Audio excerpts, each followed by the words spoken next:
কে যেন বলেছিল যে যদি তোমার পারফেক্ট ঘুম হয়ে যায়, মানে যদি তোমার পারফেক্ট ঘুম হয়ে যায় তাহলে অযথা বিছানায় শুয়ে থেকে কোনো কাজ নেই। তার থেকে তুমি শুয়ে থাকার থেকে জেগে থাকো, জেগে থাকার থেকে বসে থাকো, বা বসে না থেকে তুমি একটু হাঁটাহাঁটি করো, বা হাঁটাহাঁটি না করে যে কোনো কাজকর্ম করো। যাই হোক, আমার পারফেক্ট ঘুম হয়েছে। আমি একদম সকালে যে নিজস্ব কাজগুলো সেগুলো করে দৌড়ে চলে আসছি মাঠে। তা এখন এই মাঠ থেকে গিয়ে যা কাজকর্ম সেগুলো করব। অনেকে আবার মাঝখানে বলেন যে এত দৌড়ে কি হবে, এত কাজ করে কি হবে। আরে ভাই, পেট যে মানে না, পেটকে যে 3 বেলা 4 বেলা দিতে হয়। তা যাই হোক, যে বেশি কাজ করলে সমস্যা হতে পারে, সব কিছু পড়ে থাকবে।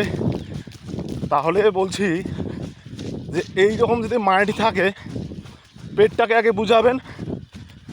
আর হচ্ছে যে এমনিতে অসুস্থ হয়ে হাসপাতাল নার্সিংহোমের বেডে শুয়ে থাকার থেকে একটু পরিশ্রম করে আমি যদি কোনো একটা সমস্যায় পড়ি, সেটা অনেক ভালো।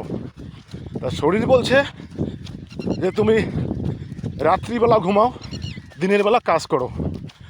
যদি কোনো আমার রাত্রিবেলা ঘুমের ব্যাঘাত না ঘটে, সকালে খুব যদি শারীরিক পরিশ্রম হয়, তখন আমি হালকা বিশ্রাম নিতে পারি। আর না হলে রুটিন মাফিক সময় বার করে দুপুরবেলা খাওয়া দাওয়া করে একটু রেস্ট করবো, ঘুমাবো। তাতে কি হবে, প্রকৃতি বলছে যে ঘুমার জন্য রাত্রিবেলা, কাজকর্মের জন্য দিনের বেলা।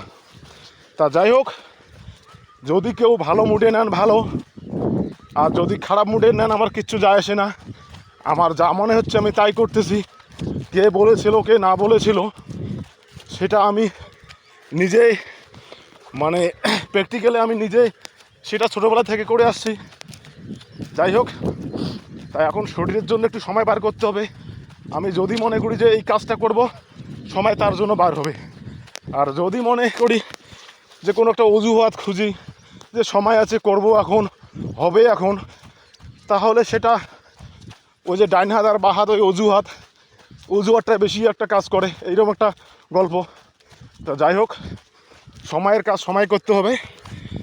লাস্ট ফিনিশিংয়ে গিয়ে এত সুন্দর চেহারা, এত সুন্দর শরীরচর্চা, এত সুন্দর ফিটনেস ধরে রেখেছো। আমি মনে করি যে বাইরের দিক থেকে শুধু কেমিক্যাল ইউজ না করে, ক্রিম ইউজ না করে, ভিতর থেকে যদি আমরা পরিশ্রম করে ঘাম বের করে দেই, তাহলে ভিতর থেকে আমাদের স্ট্রং হবে, সলিড হবে। একটা আছে বাহ্যিক দিক, একটা আছে অন্তর্দিক।